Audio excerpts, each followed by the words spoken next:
Tu es passionné par tout ce qui touche la spiritualité, les voyages, la quête de sens ou le bonheur? Mon podcast va te plaire. La Voix du Cœur est un podcast hebdomadaire qui s'adresse aux personnes désirant développer et incarner leur spiritualité dans leur vie de tous les jours. Je m'appelle Nathalie Quadri. Il y a plus de 18 ans maintenant, j'ai écouté mon cœur et j'ai changé totalement de vie. J'ai accepté ma différence et ma médiumnité et depuis, j'accompagne des personnes à s'aligner dans leur vie. Inspirer les personnes à oser être elles-mêmes, rayonner et se créer une vie extraordinaire en écoutant leur cœur et leur intuition.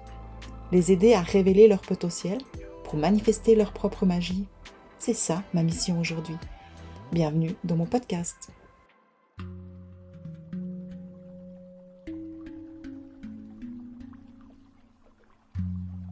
Bienvenue dans mon podcast de cœur à cœur. Dans cet épisode, j'ai envie de te parler d'un sujet qui me parle particulièrement en ce moment et que je suis persuadée qu'il pourrait aussi te parler. C'est celui de l'importance d'écouter son propre rythme et d'oser s'autoriser à les vivre en pleine conscience. Comme tu le sais, j'aime m'appuyer sur mes expériences pour te partager mes enseignements ou mes réflexions, car je sais que si je vis certaines choses en ce moment, certainement que tu peux les vivre aussi d'une façon ou d'une autre. Ce sera peut-être dans un autre domaine, dans une autre situation bien sûr. Mais je suis persuadée que mes réflexions pourront certainement faire sens pour toi et t'apporter, je l'espère, certaines clés. Ce que j'ai ressenti durant tout le mois d'avril, c'est comme un ralentissement, un besoin de m'intérioriser pour retrouver du sens dans ce que je fais. C'est comme si ce que je faisais ces dernières années était une évidence et qu'aujourd'hui, ça n'en est plus vraiment une et que je ressens le besoin de me réaligner. Alors bien sûr, pour être honnête, ce n'est pas une période toujours agréable à vivre, car c'est tellement plus facile de suivre la voie qu'on a prise et de continuer dans ce sens. Mais ça n'est pas toujours comme ça que ça se passe, bien sûr. Alors, je ne sais pas si tu ressens toi aussi ces premiers mois de l'année comme une période d'incertitude, de doute, avec un besoin d'amener des changements dans ta vie ou une impression de ne pas savoir où tu vas clairement. Personnellement, c'est ce que je vis ces temps. Et pour être honnête, ça me fait vraiment bizarre, car du coup, c'est comme si j'ai moins de motivation. Et si tu écoutes mes tarots, tu me diras que c'est normal, car on était en avril, dans un mois sous l'influence de la lame 2 du tarot, la papesse, et qu'elle amène justement cette notion de manque de clarté, de ralentissement et de reconnexion avec notre sagesse. Mais ça reste quand même une période qui n'est pas si simple à vivre. En tout cas pour moi, et je sais que pour beaucoup d'entre vous aussi, car vous êtes nombreux à m'écrire pour me partager ce que vous vivez. Et j'en profite d'ailleurs pour te remercier, car j'adore connecter avec toi. Et si tu es inscrite à ma newsletter, je t'ai d'ailleurs envoyé un message inspiré sur la thématique des énergies du moment et de pourquoi elles sont auto-bousculantes, ainsi que des clés pour mieux vivre cette période. Parce que tu sais, en plus de mes instants tarot et de mes podcasts, j'aime écrire des newsletters avec des messages inspirés et partager avec toi certaines de mes pépites. Donc, au cas où tu ne serais pas encore inscrite à ma newsletter, je t'invite à m'écrire et je me ferai un plaisir de te l'envoyer les prochaines fois. Bon, revenons à nos moutons, comme on dit, et sur le sujet de cet épisode. Donc, au début du mois, lorsque j'ai commencé à ressentir cette sensation bizarre en moi, je me suis dit « Allez, ça va passer, bouge et continue à faire ce que tu fais. » Mais c'était comme si quelque chose en moi m'empêchait de le faire. Comme si j'avais moins d'énergie, moins de motivation et surtout moins de courage. Je n'avais envie que d'une chose, ne rien faire. Et je te jure que c'est vraiment pas une sensation que j'ai l'habitude de ressentir, car au contraire, habituellement, je dois plutôt m'octroyer des temps de pause pour me ressourcer et me reposer. Sinon, j'aime tellement ce que je fais que je m'arrête pas souvent. Alors, tu peux comprendre que j'étais un peu surprise d'avoir ce genre de sensation. Mais comme les choses sont toujours parfaites, ça tombe bien, car j'étais justement invitée à aller passer 8 jours à l'île Maurice par mon papa.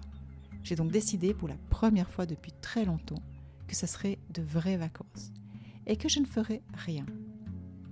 Alors, inutile de te dire que j'y ai pris goût.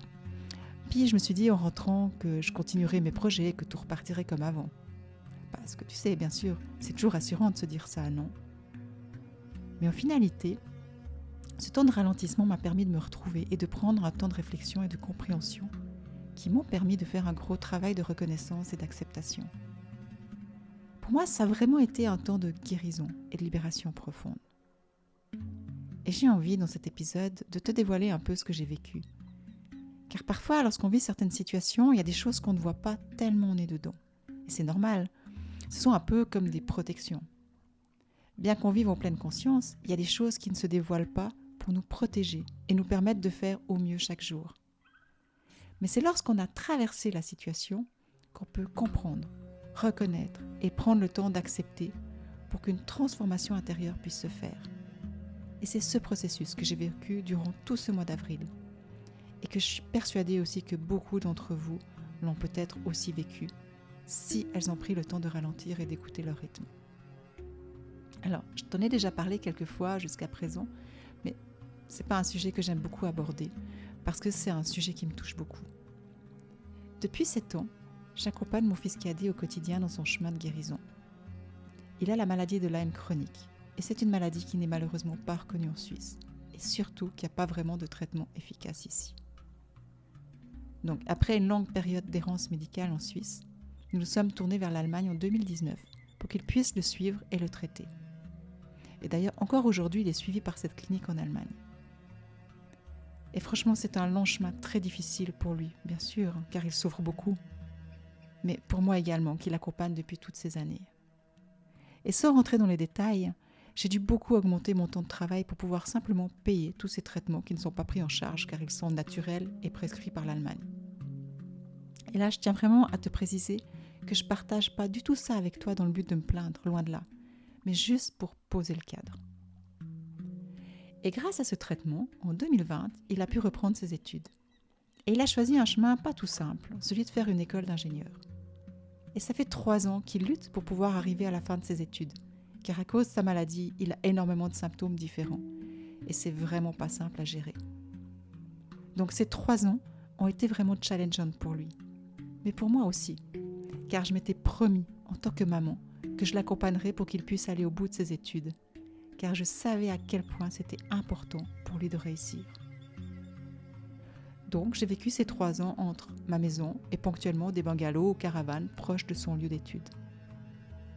Mais depuis une année, suite au Covid, ses symptômes se sont amplifiés et j'ai dû être auprès de lui au quotidien et l'amener chaque jour en cours. J'ai donc déménagé cette dernière année et j'ai vécu entre ma maison le week-end et un bungalow, une caravane ou un appartement la semaine. J'ai appris la vie de nomade. Et surtout, ce que j'ai appris, c'est le fait de vivre non pas un jour après l'autre, mais parfois même 1 heure après l'autre. Et pour être honnête, il y a des moments où je ne savais pas si j'arriverais à avoir la force d'aller jusqu'au bout.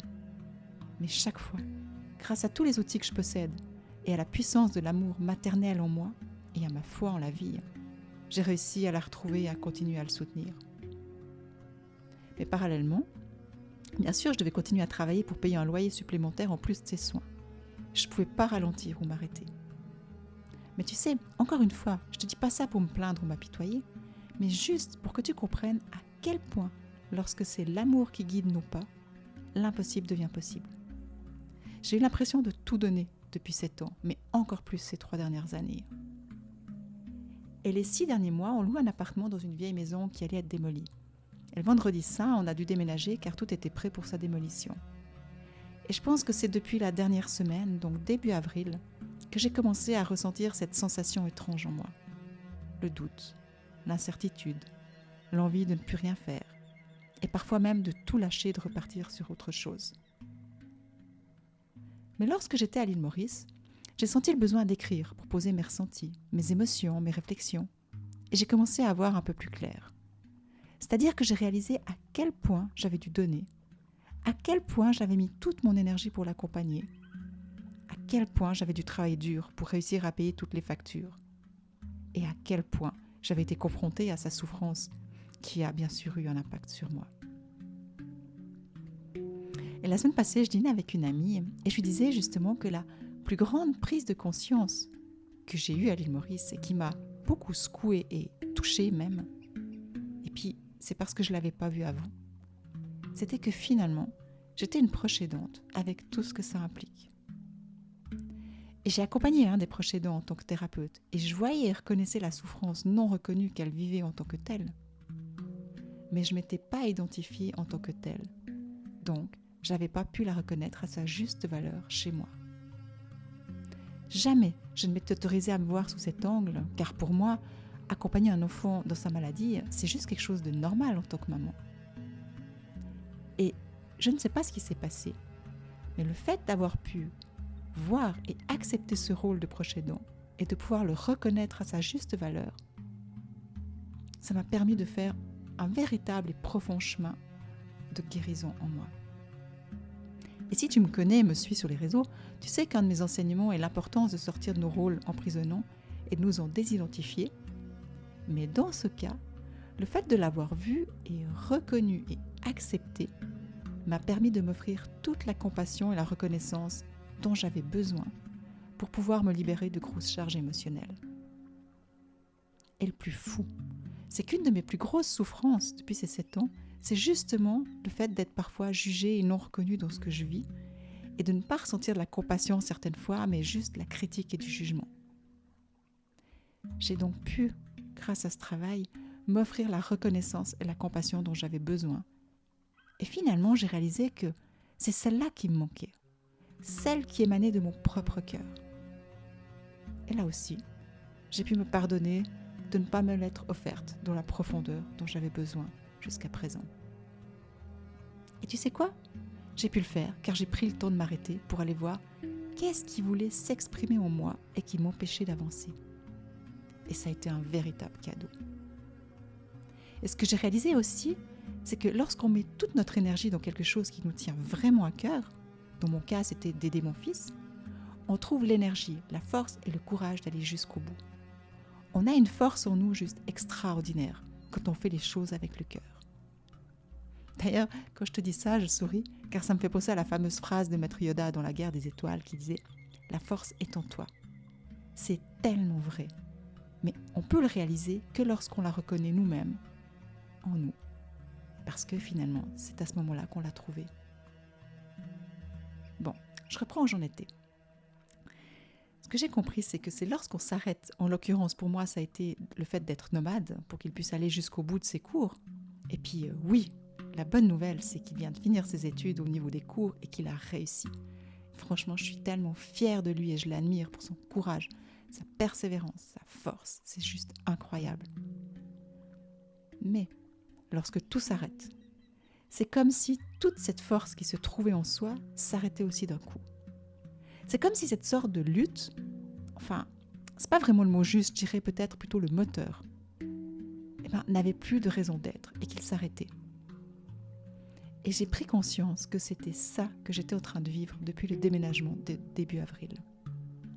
Je mettais toute mon énergie pour l'accompagner et pour qu'il puisse aller jusqu'au bout. Et du coup, je devais travailler dur pour y parvenir. Et que maintenant, finalement, j'ai plus besoin. C'est comme si quelque chose en moi devait retrouver du sens pour savoir dans quelle direction je voulais aller maintenant.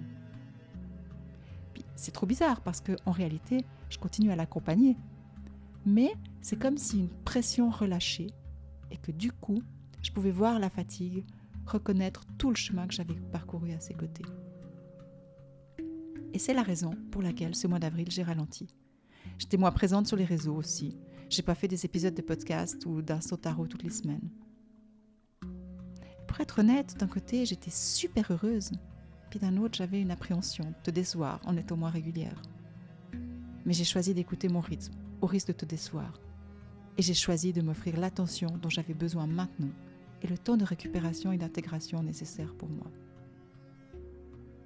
Donc, je vais certainement remettre certains projets dont je t'avais parlé, car j'ai besoin de prendre du temps encore pour moi et de voir où je souhaite aller maintenant. Je suis en train de remettre en question ma présence sur le web aussi, car même si j'ai reçu le message lorsque j'étais à Java d'accompagner le plus de personnes possible dans cette période de transition et que j'ai choisi de le faire via le web, ça fait 3 ans que je mets plein d'énergie et tout mon cœur à le faire. Mais je réfléchis aussi si ça a toujours autant de sens pour moi. Mais une chose est sûre, en tout cas, c'est que je vais continuer à proposer mon voyage Vibes une fois par année, car j'adore voir les changements juste extraordinaires que les gens que j'accompagne vivent.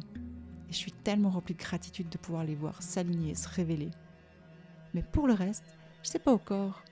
Et surtout, une nouvelle chose, c'est que j'accepte de ne pas savoir. Ce que je ressens en ce moment, et ça va certainement évoluer bien sûr, mais c'est l'envie de connecter avec toi, mais en présentiel. Même si sur le web, on peut vraiment partager des moments super forts et que je peux t'offrir un accompagnement qui ne serait impossible de faire en présentiel. Si je pense à mon voyage Vibes, voyage vers le bonheur d'être soi, tout ce que j'offre dans 9 mois en ligne, ça serait juste impossible de l'offrir en présentiel. Mais j'ai quand même envie d'avoir plus de propositions de rencontres en présentiel. Que ce soit à travers des cours, des stages en Suisse ou à l'étranger, ou mes voyages spirituels en Asie. C'est la raison d'ailleurs pour laquelle je vais proposer 2 stages cet été. Un sur la femme médecine au cœur du Beaujolais et l'autre de médiumnité et de cheminement vers soi à Aigle. Voilà, j'avais envie de me livrer encore un peu plus à toi, car je sais que si tu écoutes mes podcasts, c'est que tu es dans l'ouverture et le cœur. Donc je me sens en sécurité avec toi et j'ai confiance en ta bienveillance. Et maintenant, j'ai envie de t'inviter à avoir quelques réflexions sur ce que tu ressens en ayant écouté mon épisode et sur ce qui fait écho avec ce que tu vis ou ressens en ce moment. Mais avant, ce que j'aimerais te dire, avant que tu découvres mes questions, c'est que ce qui est le plus important, c'est que tu ne forces rien et que tu accueilles simplement ce qui est prêt à se révéler. Pourquoi, me diras-tu ? Parce qu'il y a un espace en toi qui est intelligent et qui te protège pour que tu puisses faire au mieux chaque jour et que c'est important de lui faire confiance. Sinon, tu risques juste d'être confronté à certaines choses et ça pourrait ne pas être le timing parfait pour toi. Regarde, bien que j'étais consciente de beaucoup de choses en moi durant toute cette période, car un de mes outils est justement le fait d'accueillir et d'entrer en lien avec tout ce qu'on vit intérieurement pour pouvoir le pacifier, une chose, vue sous un autre angle, a attendu de se révéler lorsque j'étais en vacances pour que j'aie le temps de le transformer dans un timing parfait. Tout est juste, ne l'oublie jamais. Et la vie est là pour te soutenir. Elle n'est pas là contre toi. Voilà, donc après ces petits conseils, j'ai envie de te proposer quelques questions, quelques pistes de réflexion. Alors la première question, dans quoi mets-tu toute ton énergie ces derniers temps ? La deuxième, pourquoi le fais-tu ? Quel est ton moteur ? Troisième question, en quoi mon histoire fait-elle écho avec ce que tu vis ? Quatrième point, y a-t-il quelque chose que tu fais et ne reconnais pas à sa juste valeur en ce moment ? Autrement, prends-tu le temps de te ressourcer et si oui, comment ? Et la dernière question, de quoi aurais-tu besoin maintenant si tu écoutais ton propre rythme ? Voilà, j'espère du fond du cœur que mon épisode t'aura plu et te permettra d'avancer dans ton propre processus et de faire un pas de plus vers l'amour et l'acceptation de qui tu es, dans ta pleine authenticité. Et encore une fois, plus tu ouvres ton cœur et ta conscience, plus tu peux découvrir qui tu es au-delà de qui tu penses être. Tu peux réaliser à quel point tu es une personne unique et extraordinaire qui fait au mieux, jour après jour, pour vivre une expérience humaine sur Terre. Tu peux dès lors t'offrir tout l'amour et la compassion dont tu as besoin et développer tes qualités d'âme qui te permettront de découvrir la beauté de ta nature profonde. Voilà, je te remercie du fond du cœur d'avoir passé ce moment avec moi et de faire partie de ma vie. Et si tu souhaites m'aider à diffuser mes enseignements auprès de plus de personnes possibles, n'hésite pas à partager mes podcasts auprès de tes amis ou sur tes réseaux sociaux. Parce que je pense sincèrement que plus il y aura de personnes qui ouvriront leur cœur et leur conscience et qui s'aimeront et s'accepteront en développant leur qualité de cœur, plus le monde s'apaisera et trouvera la paix. Donc j'ai juste envie de te dire, semons ensemble plein de petites graines de lumière, de conscience et d'amour autour de nous, car tout ensemble, on est plus forte. Alors maintenant, il me reste à te souhaiter une merveilleuse semaine et je me réjouis de te retrouver la semaine prochaine. Je t'embrasse fort. Bye. Ah oui, j'oubliais. Si tu souhaites me rejoindre pour l'un de mes stages de cet été, je te mets le lien juste dessous. Et n'hésite pas à me contacter si tu as des questions. À tout vite. Ciao.